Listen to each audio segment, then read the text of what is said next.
أعوذ بالله من الشيطان الرجيم. بسم الله الرحمن الرحيم. السلام عليكم ورحمة الله وبركاته.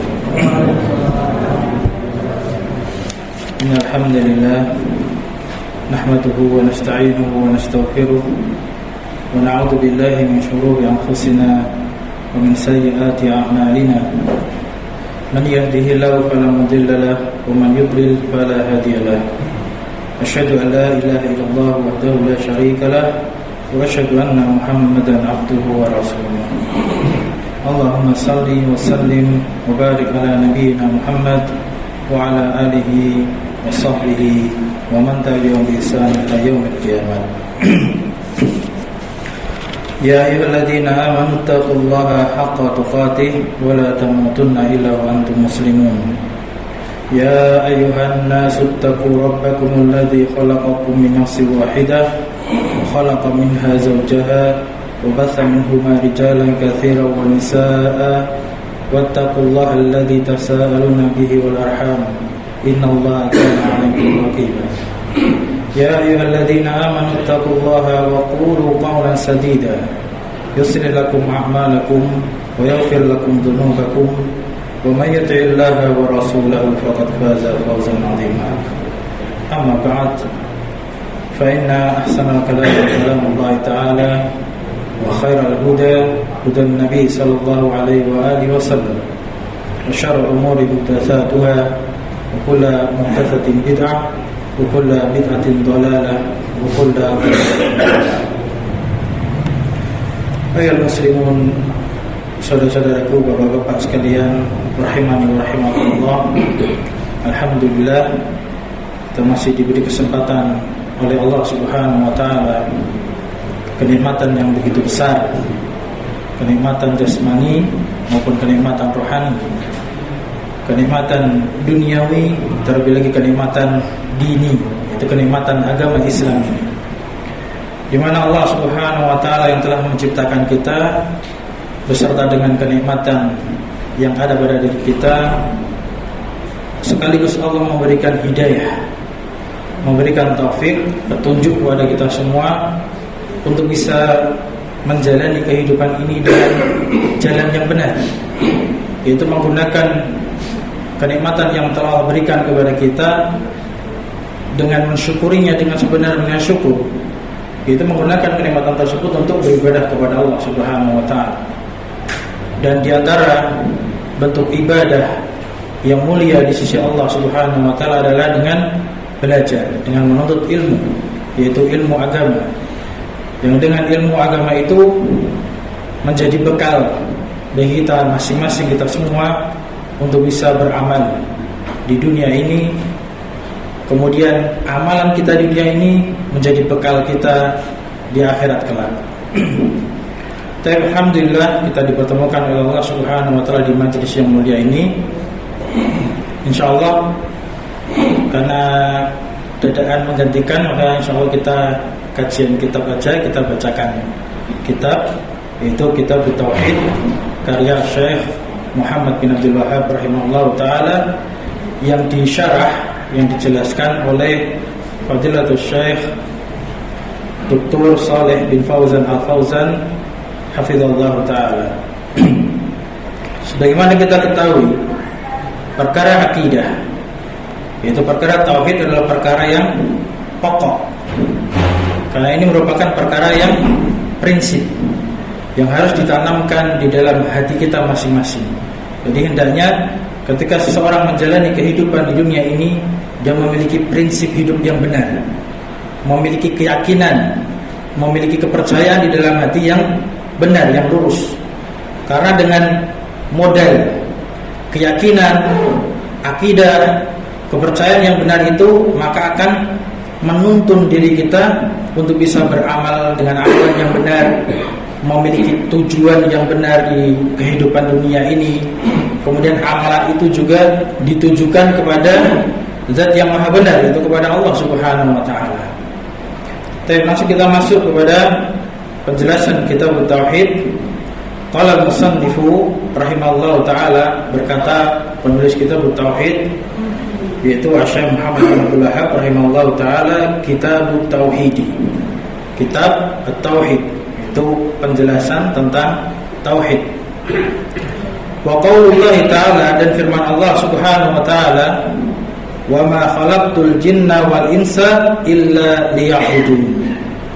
Insyaallah sebagian kita sudah menghafalkannya karena ini merupakan ayat yang pendek ringkas dari surah Al-Dzariyat ayat yang ke-56.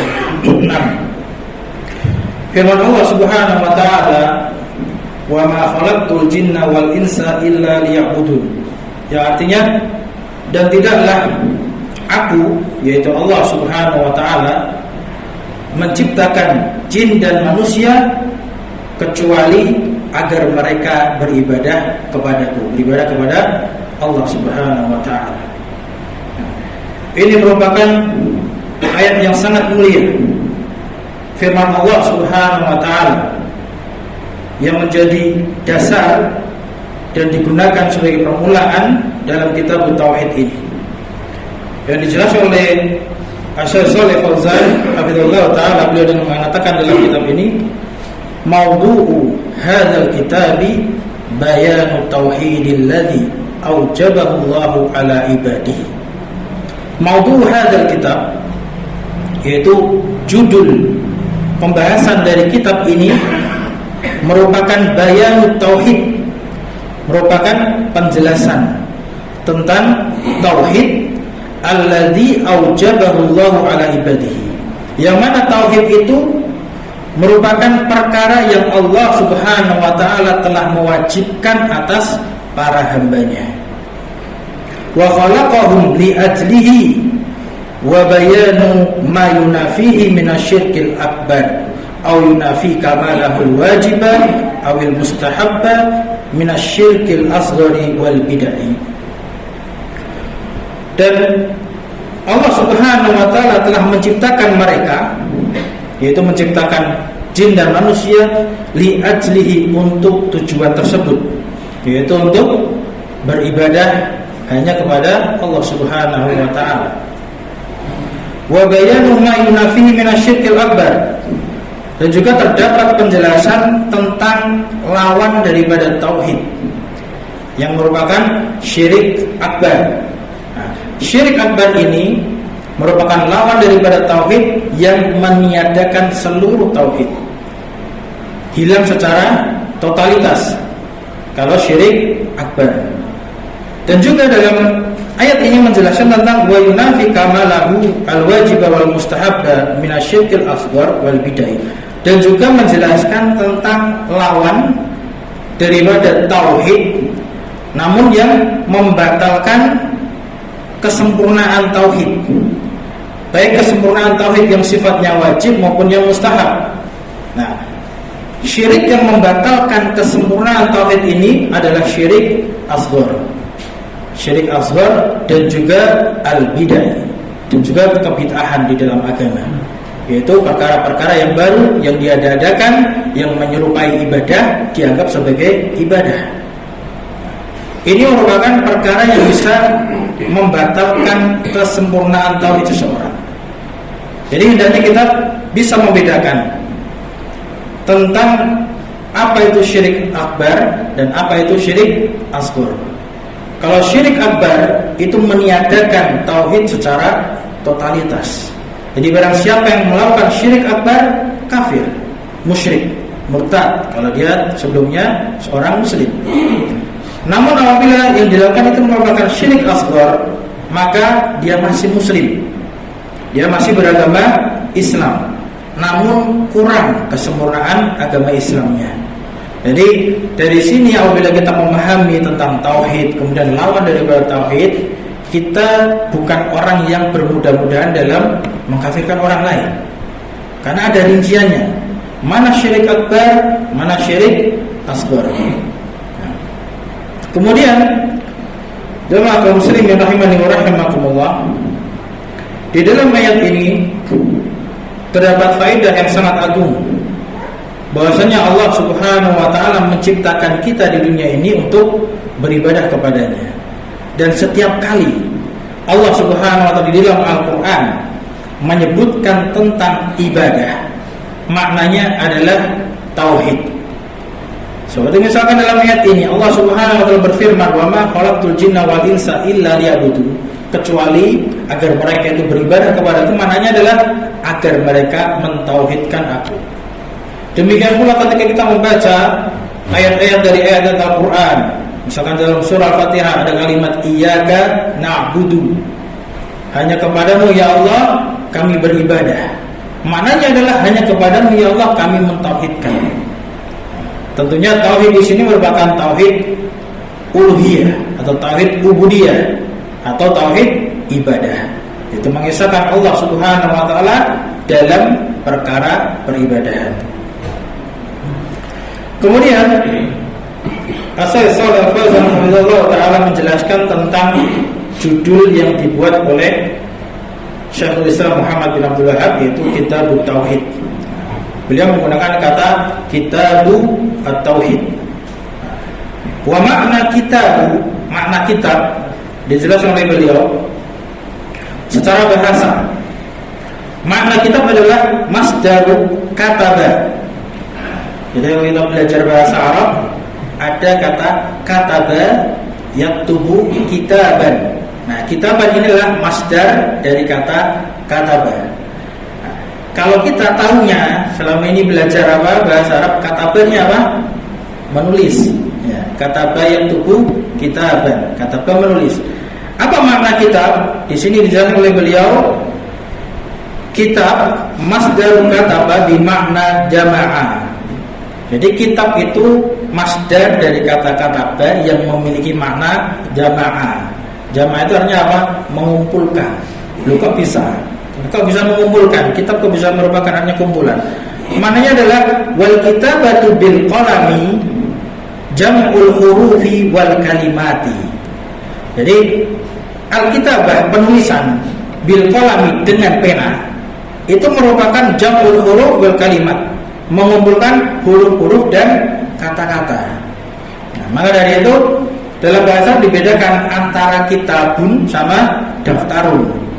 Nah, kalau kita belajar jurus lughah ya, ada perbedaan antara kata kitabun sama daftarun.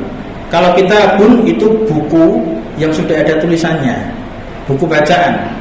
Sedangkan daftarun itu buku tulis, masih kosong, belum ada tulisannya. Nah, maka dari itu Asy-Syaikh menjelaskan makna kitab dari sisi bahasa. Kitab merupakan masdar dari kata kataba yang memiliki makna jamaah, mengumpulkan huruf-huruf dan kata-kata. Jadi Kitabut Tauhid artinya adalah mengumpulkan tulisan-tulisan tentang tauhid, Adapun tauhid wa tauhidu, kemudian beliau menjelaskan tentang tauhid, masdaru wahadahu ay ja'alahu wahidan. Tauhid itu masdar dari kata wahada. Nah, kalau ditasrif wahada yuwahidu tauhidan. Tauhidan itu masdar dari kata wahada. Maknanya adalah ja'alahu wahidan. Kata wahada itu artinya menjadikan dia itu hanya satu. Menjadikan hanya satu saja. Ini secara bahasa. Kemudian wal muradu bihi huna, dan yang diinginkan dengan tauhid dalam pembahasan di sini adalah ifradullahi bil ibadati. Itu mengesahkan Allah Subhanahu wa taala dalam perkara ibadah. Karena telah diketahui berdasarkan penjelasan para ulama, tauhid maknanya adalah ifradullah, mengesahkan Allah Subhanahu wa taala dalam apa? Fima yahtassu bihi, dalam perkara-perkara yang khusus bagi Allah, minar rububiyyati wal uluhiyyati wal asma'i was sifat. Jadi tauhid dijelaskan para ulama itu adalah perkara atau mengesahkan Allah Subhanahu wa taala di dalam perkara-perkara yang khusus bagi Allah Subhanahu wa taala. Dari perkara rububiyah atau perkara uluhiyah ataupun perkara asma wa sifat, nama-nama dan sifat-sifatnya Allah Subhanahu wa taala. Ini makna tentang tauhid. Jadi kita harus tahu dulu tentang tauhid rububiyah. Maknanya apa? Meyakini bahwasannya Allah Subhanahu wa taala sebagai Rabb. Sebagai Rabb. Apa itu makna Rabb? Dijelaskan para ulama, makna Rabb itu terkandung di dalamnya 3 nama sekaligus 3 sifat Allah Subhanahu wa taala, yaitu Al-Khaliq, Al-Malik, Al-Mudabbir. Itu tauhid rububiyah. Yaitu Allah Subhanahu wa taala adalah zat yang maha mencipta, Al-Khaliq, Al-Malik yang maha menguasai, Al-Mudabbir yang maha mengatur seluruh alam semesta ini. Sebagaimana dalam setiap hari kita baca dalam surah Al-Fatihah, kita membaca Alhamdulillahi Rabbil Alamin. Jadi setiap yang kita baca hendaknya kita renungi maknanya. Alhamdulillah, segala puji bagi Allah. Kenapa segala puji kita berikan hanya kepada Allah? Karena Allah adalah Rabbul Alamin. Allah yang telah menciptakan kita, Allah yang menguasai kita, Allah yang mengatur seluruh alam semesta ini. Maka kita harus bersyukur kepada Allah dengan mengucapkan Alhamdulillah. Alhamdulillahi Rabbil Alamin. Kemudian tentang tauhid rububiyah ini, mengapa tidak dibahas di dalam buku Kitabut Tauhid ini? Jadi buku Kitabut Tauhid ini dijelaskan para ulama yang menjelaskan tentang Kitabut Tauhid. Kitabut Tauhid ini khusus menjelaskan tentang tauhid uluhiyah. Kenapa bukan tauhid rububiyah? Karena tauhid rububiyah pada asalnya seluruh umat manusia itu mengimaninya. Jadi seluruh umat manusia mengimani tentang rububiyahnya Allah Subhanahu wa taala. Apabila dikatakan kepada orang-orang musyrik, orang-orang kafir, siapa yang menciptakan kalian? Siapa yang memberi rezeki kalian? Siapa yang menghidupkan, mematikan kalian? Siapa yang mengatur alam semesta ini? Niscaya mereka semua menjawab Allah. Mereka semua tahu tentang rububiyah Allah Subhanahu wa taala ini. Mereka tahu tentang rububiyah Allah Subhanahu wa taala. Namun meskipun mereka meyakini tauhid rububiyah, tidak memasukkan mereka ke dalam agama Islam. Sehingga meskipun orang mengaku saya percaya kok Allah itu Tuhan, Allah itu yang menciptakan, Allah itu yang menghidupkan, mematikan, mengatur rezeki, mengatur seluruh alam semesta ini.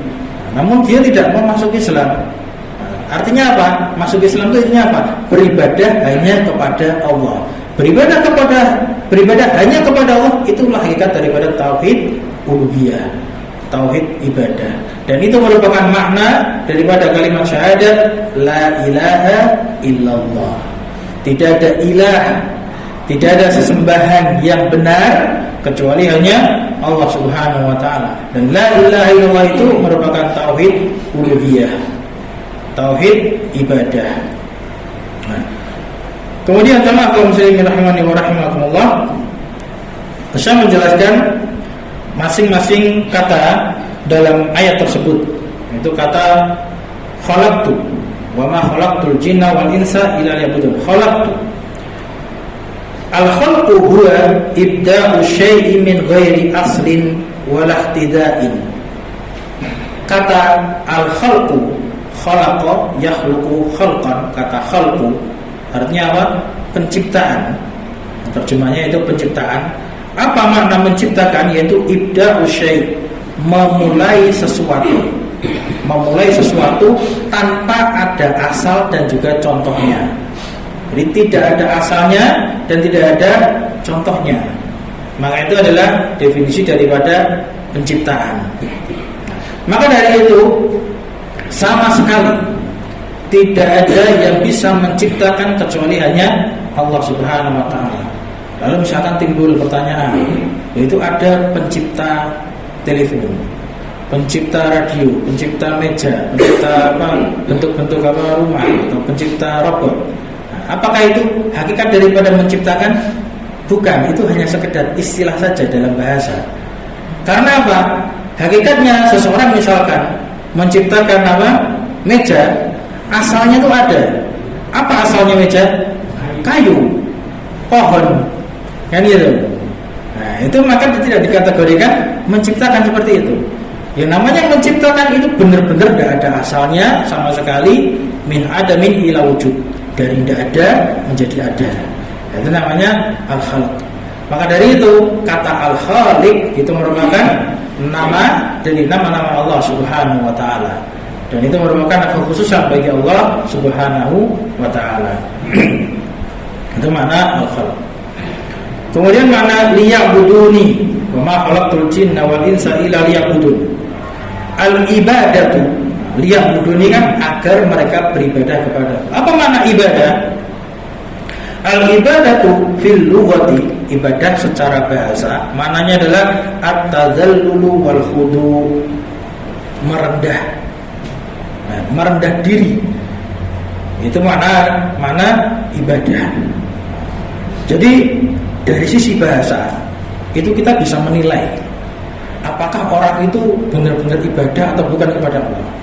Contohnya orang yang mengaku ibadah, bukannya nyala-nyalakan, tapi kita untuk menilai agar kita tuh tidak salah itu. Misalkan ada orang ngaku-ngaku beribadah tapi dengan cara jingkrak-jingkrak, dengan cara joget-joget, dengan cara seolah-olah itu memperturutkan hawa nafsunya, dia senang dengan itu. Itu dari sisi bahasa itu sudah bukan ibadah, karena tidak ada ketundukan di situ, tidak ada kerendahan hati di situ. Justru dia bahkan membanggakan dirinya dan juga memperturuti hawa nafsunya, sampai joget-joget, sampai jingkrak-jingkrak, sampai loncat-loncat. Itu tidak ada kekhusyuan, tidak ada kekhuduan di situ, tidak ada tadzallul di situ. Maka dari sisi bahasa aja itu bukan ibadah.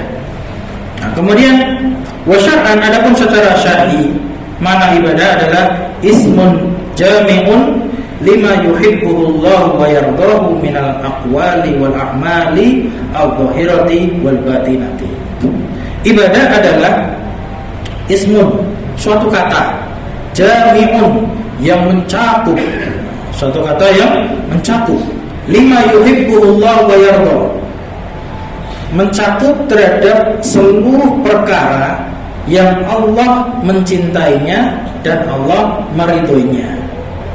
Jadi ibadah adalah suatu kata yang mencakup segala sesuatu yang Allah cintai dan Allah ridhoi.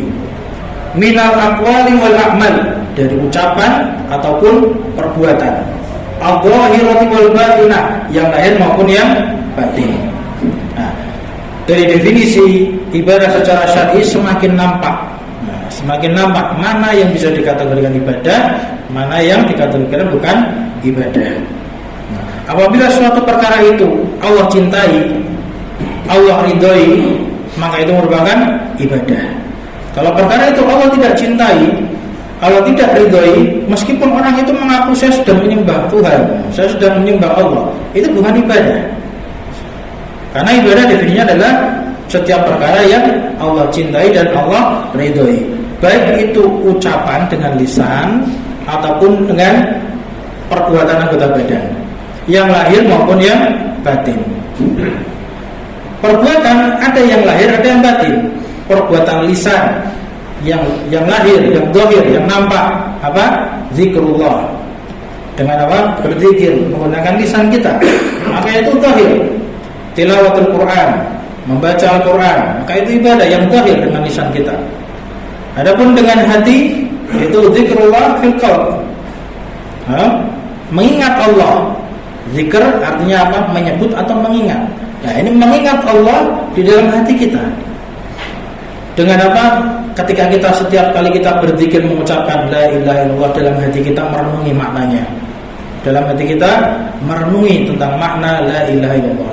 Ketika kita mengucapkan alhamdulillah, dalam hati meyakini bahwasanya segala pujian itu yang mutlak, yang sempurna hanya untuk Allah Subhanahu wa taala. Ketika kita berzikir, lisan kita mengucapkan Allahu Akbar, dalam hati kita juga meyakini Allah Maha Besar. Tidak ada yang lebih besar daripada Allah Subhanahu wa taala. Itu amalan batin, yang apa? Disebutkan akwal, ucapan yang secara batin. Adapun amalan yang zahir banyak contohnya, seperti sholat, ruku, sujud, sedekah, itu juga amalan-amalan yang zahir. Berangkat haji, berjihad fisabilillah, puasa, itu merupakan amalan-amalan yang zahir. Sedangkan amalan-amalan yang batin, amalan-amalan yang hati, amalan-amalan hati, diantaranya adalah khusyuk, kemudian mahabbah, rasa cinta kepada Allah, al-khauf, takut kepada Allah, kemudian apa? Raja, berharap hanya kepada Allah Subhanahu wa taala. Itu merupakan amalan-amalan hati. Nah, itu semua dikategorikan termasuk ibadah. Dan kemudian beliau menjelaskan tentang makna secara umum dari ayat tersebut, yaitu surah Ad-Dariyat tadi. Wal makna al-ijmali lil ayati, makna secara umum untuk ayat ini, annallaha ta'ala, bahwasanya Allah Subhanahu wa taala akhbaro, telah mengabarkan, annahu ma khalaqal insana wal jinna illa li ibadatihi, bahwasanya Allah Subhanahu wa taala tidaklah menciptakan jin dan manusia kecuali untuk beribadah kepadanya. Wahya bayanun lil hikmati fi khalqihim, maka ini merupakan penjelasan tentang hikmah dalam penciptaan mereka. Itu hikmah, tujuan dibalik penciptaan oleh Allah Subhanahu wa taala terhadap jin dan manusia itu hanya untuk beribadah kepada Allah Subhanahu wa taala. Kemudian beliau menjelaskan, falam yurid minhum ma turiduhu sadatu min abidiha min al-i'anati lahum birizqi wal it'am. Nah, ini perbedaan dijelaskan oleh beliau hafizallahu taala, bahwasanya Allah Subhanahu wa taala tidak menginginkan dari mereka, itu jin dan manusia, sebagaimana yang diinginkan oleh seorang tuan atau majikan kepada budaknya. Tidak seperti yang diinginkan oleh seorang majikan atau tuan kepada budaknya. Yaitu apa? Kepentingan apa yang diinginkan oleh tuan kepada budaknya? Yaitu kepentingan untuk menolongnya. Yaitu untuk apa? Membantu mencari rezeki. Yaitu untuk apa? Membantu mencari makan. Jadi di sini Asy-Syaikh Hafizahullah Ta'ala ingin menjelaskan tentang perbedaan, sebagaimana sudah kita sebutkan tadi. Ibaratnya kalau kita boleh menggunakan bahasa tentang menciptakan tadi, Allah Subhanahu wa taala menciptakan makhluknya itu tidak sebagaimana apabila kita sebagai seorang makhluk menciptakan sesuatu, atau kita memiliki budaknya. Paling gampang misalkan manusia menciptakan robot. Apa tujuan manusia menciptakan robot? Tentunya untuk kepentingan manusia tersebut, untuk membantunya, untuk mempermudah pekerjaannya, kan itu. Nah, di sini Allah Subhanahu wa taala tidak demikian. Laisa kamitslihi syai'un. Tidak ada yang semisal dengan Allah, dan kita tidak boleh menyerupakan Allah Subhanahu wa taala. Jangan sampai kita punya pikiran Allah menciptakan jin dan manusia itu untuk membantu Allah. Tidak demikian. Jadi Allah Subhanahu wa taala menciptakan jin dan manusia untuk beribadah kepada Allah Subhanahu wa taala, dijelaskan oleh Asy-Syaikh, wa innama aradal maslahata lahum, bahwasanya Allah Subhanahu wa taala hanyalah menginginkan kebaikan untuk mereka sendiri. Jadi jin dan manusia, mereka sebagai makhluk Allah Subhanahu wa taala, ketika mereka beribadah kepada Allah Subhanahu wa taala, hakikatnya itu adalah kebaikan untuk mereka sendiri. Kebaikan untuk mereka sendiri, bukan untuk Allah Subhanahu wa taala. Bukan untuk Allah Subhanahu wa taala. Dan dalam penjelasan ini bisa kita jelaskan tentang kaidah di dalam tauhid asma wa sifat. Sebagaimana telah kita sebutkan tadi sebagian ayat dari firman Allah Subhanahu wa taala, ketika Allah Subhanahu wa taala berfirman, laisa kamitslihi syai'un wa huwas samiul basir. Yang artinya tidak ada yang semisal dengan Allah sesuatu pun, dan Dia Allah As-Sami Al-Basir, Maha mendengar dan Maha melihat. Nah, ini tentang tauhid asma wa sifat. Ketika Allah Subhanahu wa taala meniadakan tentang persamaan, penyerupaan sesuatu pun dengan Allah Subhanahu wa taala, dalam satu ayat ini kemudian Allah Subhanahu wa taala juga menetapkan tentang nama dan sifatnya Allah Subhanahu wa taala. Yaitu Allah memiliki nama As-Sami Al-Basir. Artinya yang Maha mendengar lagi Maha melihat. Artinya Allah Subhanahu wa taala memiliki sifat mendengar. Allah memiliki sifat melihat.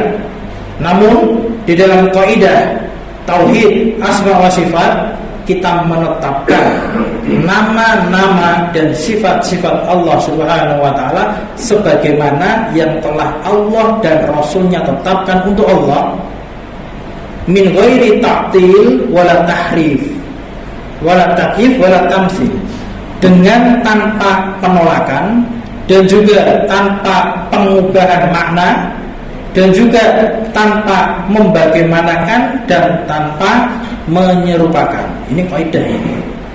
Kaidah asma wa sifat. Jadi insyaallah kita alhamdulillah insyaallah pertemuan ini mencakup dari tauhid rububiyah, tauhid uluhiyah, tauhid asma wa sifat. Kita jelaskan tentang tauhid asma wa sifat butuh mikir nih gimana. Nah, yaitu kaidahnya kita itu menetapkan nama-nama dan sifat Allah sebagaimana Allah dan Rasulnya tetapkan untuk Allah Subhanahu wa taala. Contohnya tadi, wa huwas samiul basir. Allah Maha mendengar lagi Maha melihat. Nah, artinya kaidah yang pertama itu kita harus menetapkan. Tidak boleh kita nolak. Tidak boleh kita mengatakan saya tidak mau menetapkan nama Allah karena saya takut dosa. Jadi gitu. Jangan itu. Ketika kita tidak menetapkan nama Allah karena takut dosa, padahal Allah menetapkan justru dia akan berdosa. Karena kewajiban kita adalah menetapkan sebagaimana Allah dan Rasulnya tetapkan. Kita tetapkan bahwasanya Allah memiliki nama dan sifat As-Sami' Al-Basir. Kemudian kita juga tidak boleh mengubah maknanya, memalingkan maknanya. Nah, jadi ketika secara bahasa Arab tentunya, bahasa Arab itulah bahasa yang mubin, yang jelas bagi orang Arab dan bisa dipelajari bagi orang non-Arab. Nah, ketika sudah dipahami bahasanya Allah itu Maha mendengar, Maha melihat, itu maklum. Itu sudah diketahui, melihat, mendengar. Namun kita tidak boleh merubah maknanya. Istilahnya Allah melihat kemudian diubah menjadi Allah itu Maha menguasai. Tidak boleh diubah. Tidak boleh diubah. Kita tetapkan saja Allah itu Maha melihat, Maha mendengar. Kemudian kaidah berikutnya, tadi pertama apa? Tidak boleh menolak. Yang kedua, tidak boleh mengubah makna. Yang ketiga, wala takyif, tidak boleh membagaimanakan. Kita membayangkan bagaimana sih pendengarannya Allah, bagaimana sih penglihatannya Allah, itu tidak boleh. Tidak boleh kita membagaimanakannya. Kita membayangkan bagaimana itu tidak boleh. Nah, kemudian yang terakhir itu wala tamtsil, dan tidak boleh menyerupakan. Mungkin kita pengen paham, oh pendengarannya Allah, penglihatannya itu seperti apa, sesuatu yang di makhluknya yang kita bisa bayangkan. Itu tidak boleh. Kita tidak boleh menyerupakan. Ya, hal ini dijelaskan oleh Imam kaum muslimin yaitu Imam Malik rahimahullah taala ketika beliau menjelaskan di antara sifat Allah yaitu al-istiwa. Al-istiwa. Ini kita kasih contoh satu sifat Allah yaitu al-istiwa. Al-istiwa secara bahasa maknanya adalah ala wartafa'a wa sauda wastaqarra. Itu secara bahasa Arab itu. Jadi kita menerjemahkan Arab ke Arab. Istiwa atau istawa, yastawi istiwaan, itu maknanya ala wartafa'a. Allah berada di atas ketinggian dan terus naik di atas ketinggian. Wa sauda wastaqarra, dan menetap di atas ketinggian. Jadi artinya Allah Maha tinggi, berada di atas ketinggian.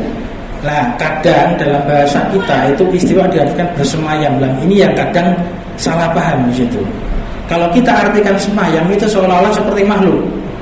Ya, seolah-olah seperti makhluk duduk di suatu tempat, membutuhkan tempat. Tidak, Allah tidak membutuhkan tempat. Gitu. Allah tidak membutuhkan tempat. Ketika Allah mengatakan Ar-Rahman 'alal arsy istawa, Allah Ar-Rahman yang Maha Pengasih, 'alal arsy istawa, di atas arsy Maha tinggi, senantiasa berada di atas ketinggian. Beliau beristiwa, artinya Maha tinggi. Nah, tentang mana istiwa ini Imam Malik menjelaskan al-istiwa'u ma'lum. Kalimat istiwa itu adalah kalimat yang maklum. Maklum itu berarti diketahui, faham, bisa difahami. Wal kaifu majhul, dan bagaimananya itu kita tidak ketahui. Karena tidak ada dalil tentang istiwanya Allah itu bagaimana, itu tidak ada dalil. Maka kita tidak boleh bertanya tentang bagaimananya. Wal imanu bihi wajibun, dan mengimani tentang istiwanya Allah itu hukumnya wajib. Karena apa? Datang dalam Al-Quran. Allah berfirman dalam Al-Quran, Ar-Rahman 'alal 'arsy istawa, maka kita wajib mengimani bahwasanya Allah Ar-Rahman beristiwa di atas arsy. Wal imanu bihi wajib. Wasu'alu anha bid'ah.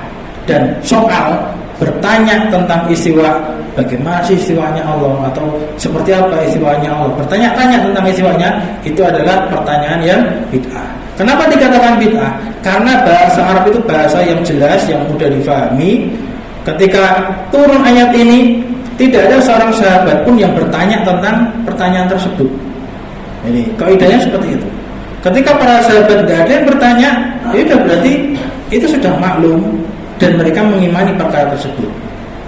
Nah, ini tentang nama dan sifat Allah Subhanahu wa taala. Kembali ke sini ke kalimat khalaqtu, khalaqa, menciptakan. Nah, di sini Allah Subhanahu wa taala Maha mencipta.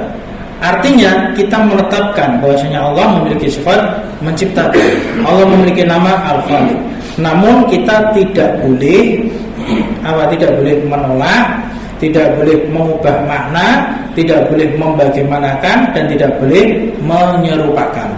Jadi ini merupakan akidah Ahlussunnah wal Jamaah. Jadi apabila ada yang mengatakan Ahlussunnah wal Jamaah itu mujassimah, menjisimkan Allah, menganggap Allah itu seperti ada wujudnya, itu salah. Ahlussunnah tidak meyakini hal seperti itu. Kita meyakini tadi kaidah dalam asma wa sifat itu min ghairi ta'til wala tahrif wala takyif wala tamtsil. Tapi diawali dengan isbat, menetapkan. Jadi wajib kita menetapkan nama-nama dan sifat Allah sebagaimana yang Allah dan Rasulnya tetapkan untuk Allah. Nah, itu kaidahnya. Demikian pula dengan sifat Al-Khaliq atau nama Al-Khaliq. Sifat Al-Khalq, menciptakannya Allah Subhanahu wa taala, menciptakan di situ tidak boleh kita serupakan dengan makhluk. Ketika seorang makhluk itu menciptakan robot, menciptakan alat, menciptakan sesuatu karena tujuannya untuk membantu dirinya, maka Allah Subhanahu wa taala Maha suci, terlepas dari sifat demikian. Allah tidak butuh kepada makhluknya. Berikutnya berkata Syekh tentang wa munasabatul ayati lil bab, kaitan antara ayat ini dengan bab. Ayatnya yaitu surah Al-Dzariyat tadi, wa ma khalaqtul jinna wal insa illa liya'budun, sedangkan babnya adalah bab tentang kitab tauhid. Annaha tadullu ala wujubit tauhid, yaitu bahwasanya ayat ini menjelaskan tentang wajibnya tauhid. Jadi sangat jelas kaitan antara ayat dengan bab pembahasan kita. Jadi para ulama ketika menyusun suatu karya ilmiah, karya tulis, mereka membuat judul kitab, kemudian di dalamnya ada bab-babnya, kemudian ada lagi fasal-fasalnya. Nah, setiap bab itu mereka membawakan dalil. Nah, bagaimana metodenya? Setiap dalil itu pasti akan memberikan penjelasan tentang bab yang sedang dibahas. Jadi tidak mungkin tidak ada kaitannya. Masih ada kaitannya. Jadi ketika penulis rahimahullah ta'ala membawakan dalil yang pertama, yaitu tentang wa ma khalaqtul jinna wal insa illa liya'budun, maknanya adalah dalil itu sangat tegas dalam menjelaskan atau menunjukkan atas wajibnya tauhid.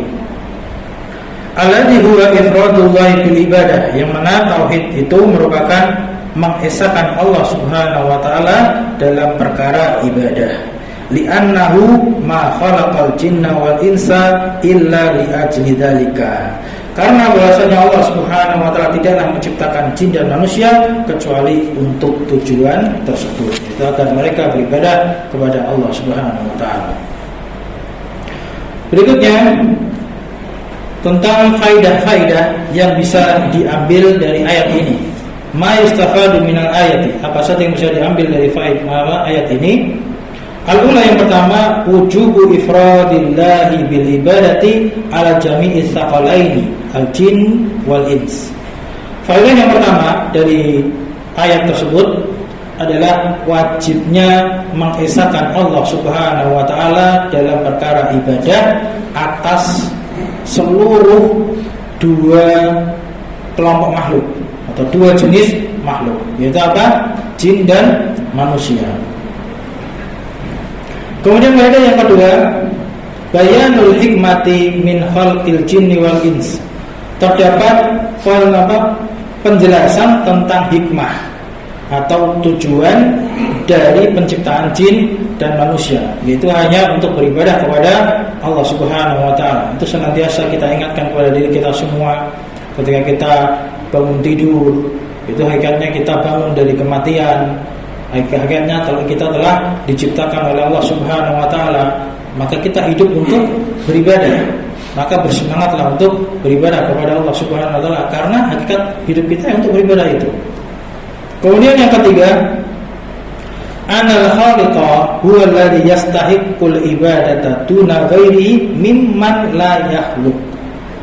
Fa fi hadha raddun ala ubadil asnami wa ghairiha. Ini faedah yang bagus sekali dari ayat ini yang dijelaskan oleh Syekh, yaitu annal khaliqa, bahwasanya zat yang maha mencipta huwa alladhi yastahiqqul ibadah, adalah zat yang berhak untuk mendapatkan peribadahan. Nah, ini kaidahnya. Kalau kita ditanya, kenapa kita menyembah Allah?